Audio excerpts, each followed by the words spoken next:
Hey guys, Joshy back again for another episode of BJ and Game Day. A little bit of an impromptu one here. After we did our last Pimp My Team episode, I've had a few more sent in on Facebook. So, true to my word, I just wanted to get everyone who did send in their team onto one of these clips, and I'm going to cover 3 more teams tonight. So, before we do that, we just wanted to run through a couple of things about the BJ and Game Day leagues as well. Now, obviously, we've got the BJ and Game Day Draft League this year.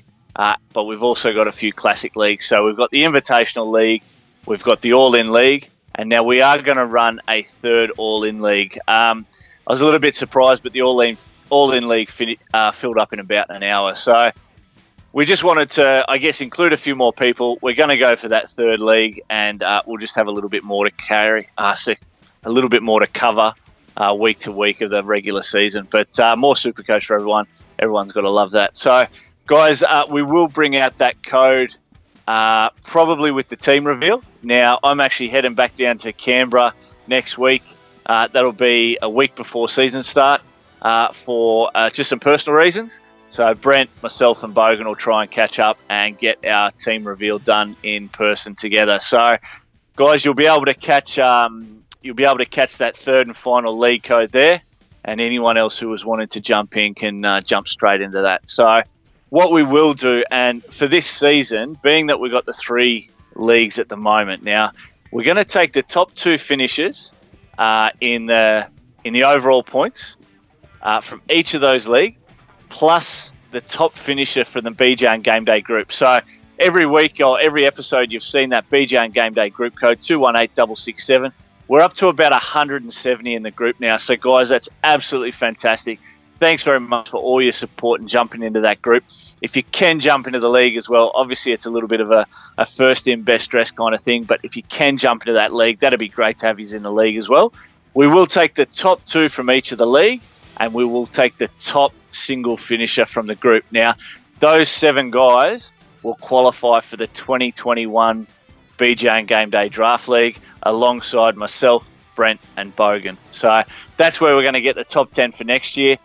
No ifs, buts, or maybes. I know we haven't got Charlie White there this season, and I think we're missing Rangas De Janeiro as well. So a little bit disappointing there, but hopefully those guys can have some massive year this year and probably finish top 1 or 2 in the league that they're in. So yeah, that's good. That's how that'll work for next season, guys. So keep an eye on that. You'll be able to watch all the running leagues. We'll put up all the tables as we normally do in each of the weekly covers. And go from there. So, any more to add to that, Bogan, that you can think of? Just that not this weekend, or depending on when this video gets out, but the weekend of the, I believe it's the 6th and 7th. So, on the 8th, on that Monday, on the 8th, which is the Sunday, the BJ on Draft Day draft stream will be occurring on Twitch. So yep. The Twitch link is in the description. I'll probably try and get the VOD for that up at some point if we don't do anything too bad that would get us kicked off YouTube. I'll try and get that VOD onto YouTube. But I will be drinking quite heavily during that draft, so who knows what could happen. Could get kicked off Twitch. That being said, that weekend, the Saturday before that, I will be doing a test stream. I don't know what I'll be doing. I might play some ET's Rugby League. I might try and get Mr. Brent Hampton over to play some games. But just to test out the stream. Skype in. Sorry? I'll Skype in for the tester. Yeah, and that's just to test out to make sure everything's smooth before we go into the main show, the draft. So that'll be coming up. So stay tuned for that. Be happy to have anyone come along, and we might even get some guests in to try and test out the Skype. Yeah, so perfect. If anyone's keen, get in contact with Joshy on Facebook. Yeah, absolutely, guys. Jump onto the Facebook page. Probably, good time to mention all the socials again. Twitter, still not working. We haven't gone back there. So you can probably get me on Twitter at I Wonder Why. It's spelled a little bit different. You can get Bogan on Twitter. Bogan, what's your Twitter? The Angry Bogan. No, it's my gamer tag, so it's Supercoach, which is it's in the description every week. So. All right, that'll be in the description. But yeah, guys, you can jump on Twitter. You can get us on Facebook at BJ Game Day. But obviously, if you want to see all our content, you'll find it every week here, week in, week out on YouTube. So, guys, we're going to run through 3 more teams in the Pimp My Team. Thanks to these guys who have sent through. Now, who are we going to go first, mate? Whose team is this one? Dylan, I can't remember. DJJ, that's a brilliant, what do you call them? They're acronyms, aren't they? We've got DCE, we've got CHN, we've got all these different guys. So, yeah, fantastic. Now, as you can see up there, DJ Jazzy Jeff, mate, he goes all right too. Look, Dylan actually reached out to me on Facebook in the last day or two. He was a little bit impatient, but we've covered a couple of things in Facebook Messenger. So I just thought I'd recap this for everyone at home. Look, fairly common with what we see in a lot of teams here, with your Appy Coruscant and Blake Brayley at number 9s. So pretty happy with that, I'm sure, like most people. You've got Payne Haas in there in the front row, and he's currently got the captain tag on him. Liam Knight, look, I've spoken about him in a couple of the other videos. Now, I'm not as convinced as everyone else that he's going to average that 50 to 60. I think around that sort of 40 to 45 maybe where he sticks. But look, I'm happy to be proven wrong and to see a few price rises. The reason I've got my doubts, not so much about the point scoring, but I guess the potential to be a keeper or to make money. Now, if he does have the workload of an Alex Twal or a James Graham or an Aidan Tolman, those kinds of guys, look, you can probably expect to see that average of sort of 55 to 58. It's really only going to see a price rise of around 70 to 80 grand, and it just can't really be keeper status by the end of the year. So, look, obviously we're restricted by the salary cap at this time of the year, but I just think there are better ways around Liam Knight, or you can find guys that are maybe going to make a little bit more money. But yeah, so that's one to look at. On the bench there in the front row, he's got Sean Keppie and Lindsay Collins. Now, I know, speaking to Dylan, his thoughts behind this were about Sean Keppie maybe getting a start with Jake Trebojevic out and with, who else was it? Oh, Aden Fanua-Blake out in the first couple of rounds for the Manly Sea Eagles. Even if he does, he's generally going to come onto the bench, and we probably still won't see the kind of effective minutes to raise a lot in money. First of all, he needs to start the first 3 weeks to get a price rise. So if Jake or Aden come back and he's the one that's on the bench, he's probably the one to get kicked out.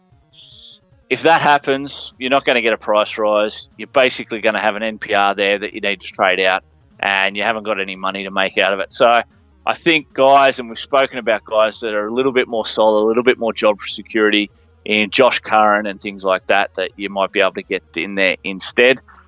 Lindsay Collins, he's definitely got a little bit more job security at the Roosters.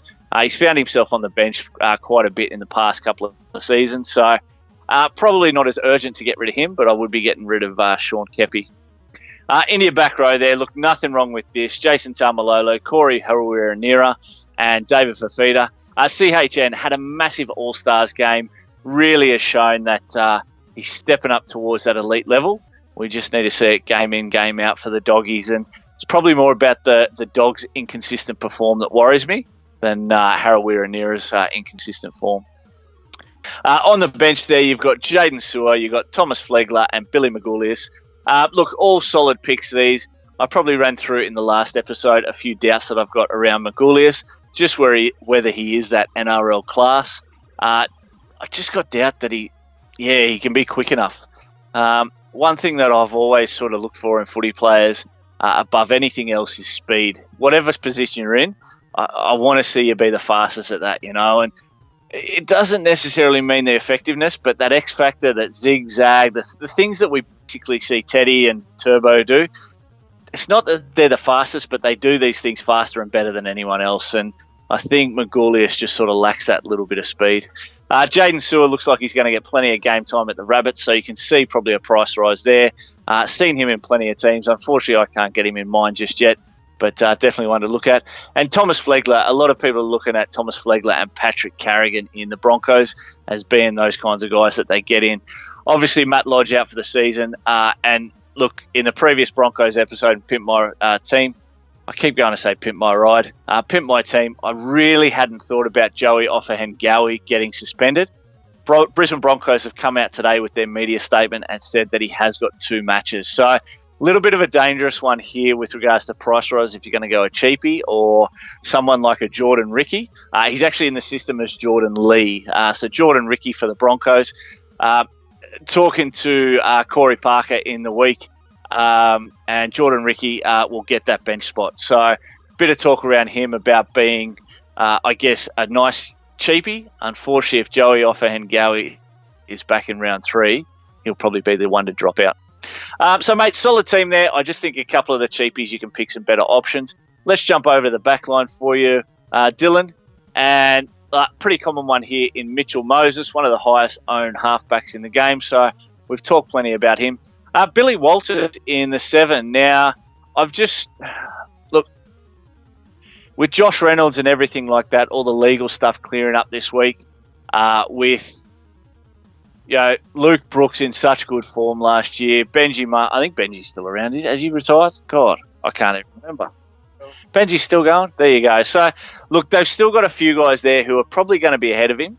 If Benji does find himself injured or needing a rest, well, then Joshy Reynolds will probably step up and play that 6. But we all know he has his own injury problems. I'm just finding it hard for Billy Walters to get a spot. So, again, I notice you've gone pretty skinny there with some money in certain positions because you are pretty stacked in that back row. Cam Munster. Now, I haven't mentioned Cam Munster in a 5'8 position just yet. Look, for me, the price is just a little bit high. I think Bogan mentioned it in one of our previous videos. Melbourne can take a little bit to get going, a few weeks generally. So I'd want to see what Cam Munster are going to do, how Cam Smith sort of interacts, whether he stays at 9, whether he plays a little bit in roving half kind of thing. Just wait and see there. But look, a solid pod pick at this stage, Munster, definitely that pod. The back line, look, mate, this is probably where we talked about a couple of things to change here in your back line. Probably the first one is Dallin Watene-Zelezniak. Now, the All-Stars game, he was huge. But Dallin Watene-Zelezniak, DWZ, is probably one of those guys. His Supercoach score never really equates to what he does in a game. He's probably the hardest guy in the NRL right now. The hardest runner, the hardest, in defence. He really takes it upon himself to amp up his team. Now, we've seen him come out of that All-Stars game with a little bit of an injury, which is a concern. So we might not see him in round 1. But what we did see last year, now, he obviously moved mid-season from Penrith to the Bulldogs. He moved Nick Meaney out of that fullback spot to the wing, and he took that over. There wasn't a single game last year where DWZ scored over 60 points. Now, he played, I think, around about 18 to 20 games. The majority of those were 80 minutes. For a fullback in the modern game, from a Supercoach point of view, to not score over 60 in one of those games is absolutely phenomenal. So I just think he's a little bit of a trap. He's not a positional trap. So we talk about guys like Kurt Mann, Kurt Capel, these guys who can sort of play all over the park, and it can see their minutes change or their effectiveness change. He will play fullback or wing. Obviously he'll probably play fullback most of the season, but depending on injuries or depending on fitness, you may see him change to the wing and things like that. If you haven't scored over 60 in 18 or 20 games, you just can't have him there. Look, Jared Croker, probably seen his best years behind him. We've seen his average after, I think it might have been about 2016 or 17, where he averaged around the 70 mark, 72. But for the last 3 years, he's averaged in the early 50s, around that 54 to 53 sort of thing. So, look, still goal kicks for the Raiders, plays quite well. Again, look, he'll probably average that 50 or so. I just can't cash rise in him. Solid player to have there, but because he's on, I guess, the downturn of his career, I'd rather want to see someone who's averaged 50 who's on the way up. Maybe like a Jack Bird. Obviously, we've spoken about Jack Bird getting that fullback position at the Broncos. Again, running into Corey Parker this week, he actually confirmed that. So, yeah, a bit fortuitous there for Bird. Unfortunately, for any Jermaine Osako owners at home, some doubt there. And actually further doubt that he'll even get a wing spot. Cos actually did mention that Xavier Coates was very, very close to the starting spot, and Corey Oates on the other wing. So, Jermaine Osako owners at home, beware. But yeah, look, Jared Croker, I just think there's a couple of better players that you can go instead of him. I'm loving Moses Mbai there in your team, mate. Very, very big fan of Moses. As I said, I think your Kurt Capewells, your Kurt Manns, those kind of guys. Moses sort of falls into the same category where he can play so many positions, but he does play more active positions in the hooking role. When he is in the centres, he looks great, and he can fill in at fullback if needed. Moving to your bench there, look, you've actually gone a little bit more expensive than most people in your bench, which I actually like to see, because this is probably a more realistic side come round one. A lot of people out there have got 170k players that are just not going to play, and probably myself included, whereas Shibasaki, now that Bradman Best out, it looks like he's going to get the centre three-quarter spot. Dean Faray's got the centre three-quarter spot down pat at the Panthers. Look, Jason Saab, a little bit of an iffy one here. Talk is now that Ravalawa and Pereira are going to be the starting wingers, and both Jason Saab and Tristan Saylor will miss out altogether. So, huge news there, and we'll just have to wait till Team List Tuesday to see if that is true. Mate, King Gutho at fullback. I love this move, Dylan. This is huge. Look, a lot of people look at Teddy, Turbo, Pappenhausen, to a lesser extent Ponga and RTS. The fact is, we've spoken about the Eels' early run and how easy it is in those first 8 rounds. King Gutho, huge player. He just needs to come in fit. He's the heart and soul of that Parramatta Eels team. We see how hard he tries every week. Very much like Dallin Watene-Zelezniak there, but a lot more effective in Supercoach. So he could have some massive games, some massive 80, 100, 120 points early on, and this could be a genius move because Gutho definitely has those dips in form. So you could, you'd be praying that the first 6 weeks of the competition, he has those elite levels. And if he can jump up to sort of 750, if Teddy doesn't perform early on, maybe you can do a straight switch or something like that. So, loving that move, mate. Let's move on to the second team, mate. And who have we got second up? JW. Oh, Jalen. How the fuck am I supposed to read that? Hang on, folks at home. He's put up something tiny as something else I've got. Your mic's off. Yes, Josh, because you gave me a really lovely high-resolution picture to work off here. What does that mean? I don't know what that means. It means that... I might look like a nerd, mate, but you remember I'm not much of one. You remember the old-style TV and how fuzzy it used to be? Yeah. Well, that's how this looks. All right, fair enough. So, Jalen Whitmore. Look, Jalen, I first started talking to Jalen on Facebook during the Supercoach racing days. Now, Bogan and I hadn't talked about this. This is probably the first he's heard about it. Supercoach racing actually kicks off in the next 2 weeks. They're doing an autumn series through Sydney Racing and the Championship. So we haven't talked about that. We're probably too busy with NRL. So we may give Supercoach racing a miss and we'll come back in the spring. But that was when I first ran into Jalen. He lives up here on the Gold Coast or in Brizzy or somewhere like that in Queensland. Good young fella. And loving all his activity on Facebook. So his Supercoach team's got plenty of potential there as well. I'm loving a few things I'm seeing here. So Appy Coruscant and Blake Brayley, same hooker combination again. Go on that cheapy route. Plenty of cash there to be made. Payne Haas and TKO. Sio Siwa Takiaho. Look, he's probably been one of those players I've had in the last couple of years, Jalen, where he's never had that consistency that you'd hope for because he's definitely got an 80 to 100 point game in him. We see the line break sort of up the middle. He creates those sort of second phase play, but then he really disappears and he'll throw in a 35 to 40 pointer that your top front row forwards just don't do. So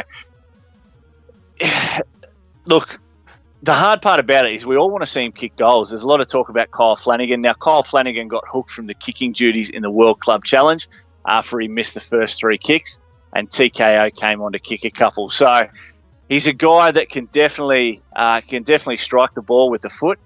And the only problem there is, being a front row, he doesn't play 80 minutes. So when he does get taken off, if the Roosters put on 3 or 4 tries then, he's not getting those extra points that we all sort of, that's the gravy on top of the sandwich. So definitely a player to watch out for, but I want to see him hit that form before I bring him in, because if he starts off the season slow and Kyle Flanagan gets the kicking duties, the 30 to 35 scores that he can produce at some times are going to be absolutely brutal, because he'll drop down 50 or 100k pretty quickly.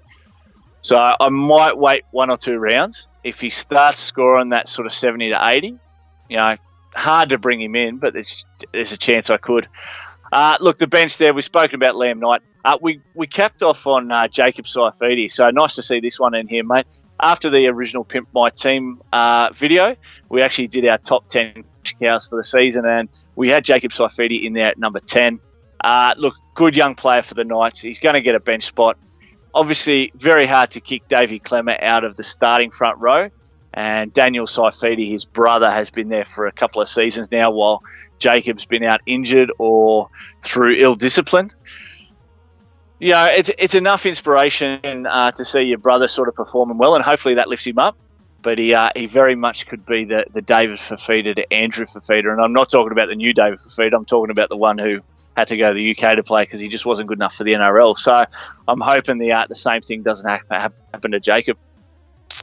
Let's look at the back row there, mate. And again, absolutely stacked. Very, very solid here. Jason Taumalolo, Ryan Madison. I think Maddo is up for an absolutely huge year with the Eels. I think the easy draw, the new club, the new coach, everything's just going to play into his favour early on.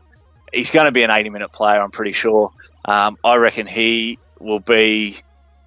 Look, it's hard to see him taking over Taumalolo, but I reckon at the end of the season, his price is going to start with a 7. And as we're seeing with a lot of people, David Fafita in the back, huge form, absolutely awesome in the All-Stars. And good to see him take that into the regular season. Lucy Leilua in the back row there, mate. Very, very nice. We've spoken about him in the previous podcast. A little bit of a pod and some nice nice upsides there. But my only concern is game time and how much he gets. Joey Tarpany, again, we've spoken about him, and Joshy Curran touched on him as well. Jump over to the next page, mate. Look, I've got to say, Jalen, I'm not seeing too much here that I want to fix up, but you've obviously spent a lot of money there in the second row with Lucy Leilua and Joey Tarpany on the bench. So we're just about to see where that money's gone to, and probably there we see it in the fact that you've got Cooper Johns in the halves and you've got Scotty Drinkwater as the starting 5'8". So Mitch Moses there, I'm assuming. Bogan, can you just pull that down just a little bit for me to see? I'm assuming Mitch Moses in the halfback position. There it is there. Cooper Johns, look, I watched an interview there during the week with Matty Johns talking about both Cooper, who's with the Storm, and Jack Johns, the other son, who's at the Rabbitohs. Both the lads came up playing in the halves, much like their dad and uncle, where Jack Johns has actually moved in the second rows now. Cooper is definitely still a halves and playmaker. Look, as Matty Johns said on the interview, the fact that he's in that Storm system, if at any stage of the season he does get a position, he does get a starting spot, you'll know he's earned it, because the Storm don't just give out positions, Craig Bellamy's not going to turn around and say, all right, you've trained well this week, you're going to get a spot. Unless there's an injury to one of his class players, you won't see this guy on the field. So, with Munster there, with Jerome Hughes, that's a solid half and 5'8" combination that we'll see. We've spoken about maybe Cam Smith playing in the halves. I can't see it happening. Cam Smith at the 9 is the perfect position for him. So their spine looks pretty set with Pappenhausen at the back. So it will take an injury to see Cooper play. But that said, mate, with how stacked your back row is, having a cheapie there or a Nuffy or an NPR, not too concerned about that, mate. I do like the balance of the team. Look, the back row, I'll leave Scotty Drinkwater alone. I think, obviously, with how stacked your back row is, you've got to have someone in there that price. He's just a teamless Tuesday option, mate. Obviously, if he scores that 6 spot, if they do play Valentine Holmes off the wing, as they were talking about, to bring him in with his fitness, then obviously Drinkwater will play that fullback position. Mate, loving Jesse Raymond. I've actually got Jesse Raymond in my wings and centres as well now. I brought him in probably about 3 or 4 days ago. So am liking him. After I saw him in the All-Stars, the amount of tackle bust and that he was doing, 11 runs for 11 tackle bust, was absolutely huge. Wonga Blake, mate, bit interesting. We'll see how he goes. Look, the reason I'm sort of disappointed in Wonga, not so much in you picking him, but I've had him in previous seasons and he just hasn't performed. There at Penrith, he obviously had injuries get in the way a little bit, but there at Penrith, he just didn't get any ball. He did originally, but then I think some back row changes and things happened, and he found himself going from the right side to the left side, away from Maloney with Cleary. It was just a lot of change around for Wonga Blake, so couldn't show his true potential. But mate, yeah, I like him as a pod. I just want to see him sort of hit form first before I take him, because there's too many sort of 20 and 30 scores. He's just in for another inconsistent season. I'd want to see in the first 3 weeks at least a couple of scores above 60 or 70. Zach Lomax, yeah, picks himself. Brenko Lee, mate, my only concern here is there's talk around Justin Olam and Marion Sevi keeping the centre 3/4 spots at the Storm. So it may be that Brenko starts the season off with the East Tigers. So we'll have to watch that space on that one. Tommy Eisenhuth, Hamiso Tabua, I can't say his name, and Greg Lulesio, all on the bench, all at 170 or 180,000. Mate, these are 3 guys that you hope will get a spot or find a spot on a bench. But this is where I talked about. I put a post up on Facebook. Look, we may come Teamless Tuesday and have to completely rip our teams apart, guys. You can't really have 3 to 4 non-playing players on the bench. So, Jalen, mate, you know the game. You've been playing this as well. So, as you can see from the team, guys, this is probably one of the most complete teams I've seen in Supercoaches that I've seen all over Facebook and that. So, very, very nice team here. With Pappenhausen and Ponga at the back, just icing on the cake. So, very nice, mate.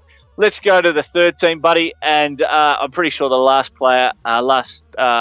team to cover is Mark Hindle. So, again, another bloke who's reached out to me on Facebook. Marky, thanks very much for the follow, buddy. Let's run through your team and see exactly what we can come up with. So, just pull that down a little bit for me, mate. Oh, all right. So, actually, I remember this. Probably the first time I've seen this combination. We've got Cam Smith in the starting hooker position, and we've got Sione Katoa from the Bulldogs in the reserve position. Now, the first bit of advice I've got to give you, mate, is on Sione Katoa. Look, nothing against him, but the fact is that Jeremy Marshall-King is going to get the starting 9 spot.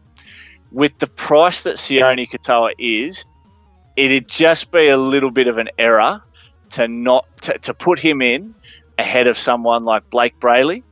If you wanted to spend a little bit more on someone that you're not confident about Blake Brayley, maybe a Wade Egan at the Warriors, someone like that.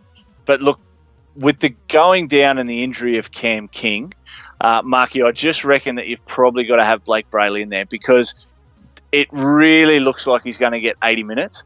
Cronulla don't have another NRL quality hooker at the moment.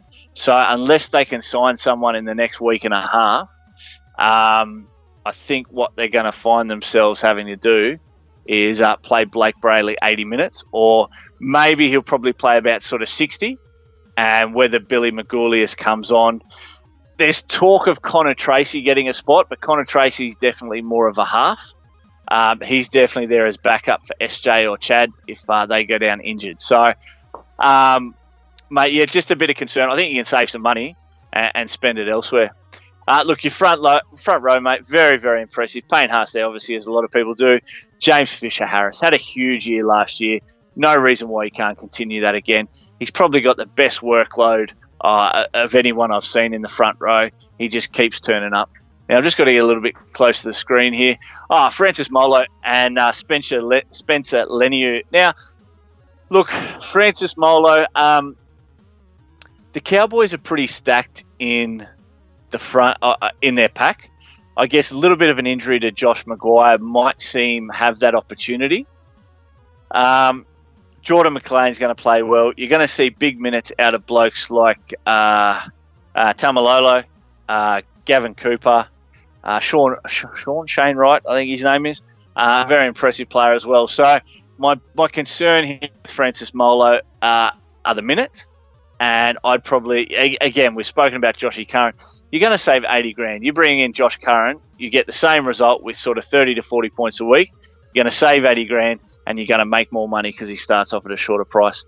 Mate, Spencer Leniu, big fan of this guy. I reckon he's the perfect pick there for mate, and I'm surprised more people don't have him. I had him in my team last year. Now, he didn't quite perform what I needed to for Supercoach, but I spoke just previously about picking players that are on the way up. This is a guy who's having his second year. He'll have learned a lot from his debut year, and he can definitely have an impact at the Penrith Panthers from off the bench. So, love that pick there, mate. Let's move on to your back row there, mate. Bogan, can you just move it down for us a little bit there? Mate, very nice with Ryan Madison. As I think he's going to have a great year. Billy Kickout and Lachlan Fitzgibbon. Mate, solid enough. Billy Kickout has some huge scoring potential, but he's just a little bit below on base stats. Doesn't really score massive points in the tackles or things like that, but can break tackles, can score tries. You just want to hope that he's on right from the start of the season. Lachlan Fitzgibbon, again, bit of a quiet year last year. Hopefully he can rekindle that connection with Kalen Ponga and start to score a few more points. Mate, your bench here, look, Jacob Saifidi, you mentioned him before. Very impressive there. I like that. For Mayono, I'm just concerned about him actually getting a start. Performed quite well in the All-Stars. Wasn't too bad. So that'll hold him in good stead. The Dragons, lacking a little bit there in the forward pack at times. As we see, Josh Kerr out with an injury. Corbin Sims out with an injury as well. So Fuimaoni might get that spot in the forward pack. Bailey Sirenen, mate, I can't see him getting any minutes or too many minutes whatsoever being in the 17. So he's probably one I might want to have a look away from, mate. If you want to look at a Bunnies back rower, we've spoken about Colin Matangi before. In the Charity Shield, he's actually on the bench. So South generally put up a fairly strong side for the Charity Shield, which they haven't done again this year. You could probably have him in there, mate. But let's jump onto your back line, mate. And who have you got in the halves? Let's have a look at that. Okay, so you got Mitchell Moses and Billy Walters. So similar combination there to Dylan earlier. Look, yeah, Mitchell Moses, enough said there. Billy Walters, I just don't think he's going to get game time, mate. 5'8" there. You've probably got two guys on the bench there that aren't going to play, Tex Hoy and Billy Walters. Tex Hoy is probably about fourth or fifth string at the moment with the Knights. I'm pretty sure he can play fullback as well, but I don't think that he'll cover an injury if Kalen Ponga's out.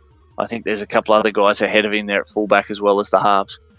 Look, I love Sean Johnson's on there, mate. A little bit cheaper maybe this year than we have seen in previous years, $585,000. Normally he's crested that $600,000 the last couple of years, so might get him a little bit cheaper than normal. Sharkies haven't got too bad a run early on.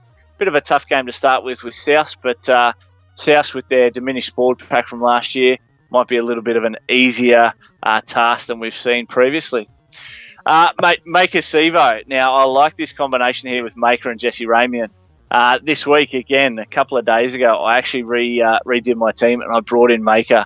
I think, again, I'm sort of hedging my bets here. I'm putting everything on the Eels to be 8-0 after 8 rounds. And if this guy fires, look, he's obviously got some issues and some court dramas and things like that back in Fiji. I'm pretty sure from what I've read, he's been cleared to start the season. So I'm hoping nothing changes there. Yeah, look, he's just explosive. He's just huge. Semi Radradra 2.0. Brent Hampton put me onto him last year and he had an absolutely massive year. I jumped off early last year and he just kept on playing well. So I'm pretty keen to get him in. I've actually sacrificed a little bit my centre wings, and I've brought in Xavier Coates based on what Cozza Parker was telling me, that he might get that wing spot. So I'm hoping he's telling me the truth there.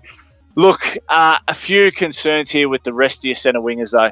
Tommy Talau is not going to get a spot at the West Tigers. You're going to see Joey Leilua and you're going to see Paul Momorowski in the centre pairings. Vunivalu, look, a bit of a down season the last couple of years. He had a huge 2017, I think it was, one of the best centre wingers in the game, and then he just stopped being effective. I'm not too sure why. Melbourne Storm, obviously as good as ever, but Vunny just didn't get it done. On your bench, we mentioned Tristan Saylor. I don't think he's going to get a spot, so you might want to move him along. Eden Gebby, really, really good up-and-coming player for the Bunnies. Papua New Guinean fella. He can really perform if he gets a spot, but it's just hard to find a way into that back line at the moment. And Greg Lalesio for the Titans. Again, we'll probably see him get a spot ahead of Anthony Don, but you just got to make sure he holds that spot as well. And who's you got there in the fullbacks, mate? Latrell Mitchell, Ryan Pappenhausen. All right. I spoke about it with Bogan's Pimp My Team. I'm not really confident about Latrell Mitchell based on what I saw in the All-Stars. Look, we all know at any one stage this guy can turn it on. He really can.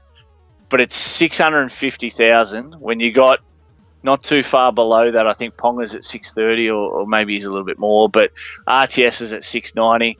I'd be shifting my team around somewhere to get either of those guys in.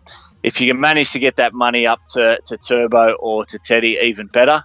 But, you know, I noticed there you don't have Zach Lomax in. Maybe start with Ryan Pappenhausen, put Zach Lomax in there in the reserve spot, and spend a little bit more to upgrade the Talaus and the Eden Gebbies and things like that. That said, if Latrell comes out and scores 140 in the first 3 rounds, mate, you're the best genius out there, same as I said to Bogan. So if that happens, what we saw the other night in the Nines, there was some draft Supercoach scores done, and I think in about 70 minutes or how much ever he played, he only scored 35 points. So, again, it's a trial, but and it's just the All-Stars, but plenty of those boys went absolutely hard out and had cracker games. So, there you go. But, mate, that's it. That's the Pimpire Strikes Back. Did you find a graphic for that, mate? I like that. The Pimpire Strikes Back. I did find some Star Wars font. I was going to do a crawling title sequence, but then I thought, fuck it, it's the weekend. I want to have some time to myself. Yeah. Mate, that's it. I'll see what I can do with the thumbnail. Play some video games. Root some bitches. Mate. Yep. Yep. So, all right. Just a reminder, BJ on Game Day 218-667, group code, get in there.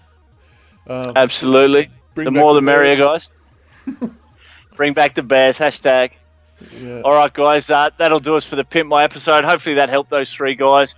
Anyone else who tuned in, thanks very much for joining in, and we'll catch you all on the next episode. Cheers, guys. Hey guys, Joshy here. Thanks very much for joining us for another episode of BJ on Game Day. Make sure to hit that like button, subscribe, hit the bell on YouTube for all your notifications. If you do want to follow us on Facebook, you can find us there at BJ on Game Day, and on Twitter, we're at BJ on Game Day as well. So, guys, we'd really like your support with that. Follow us so we can know you guys are enjoying the content. Thanks very much.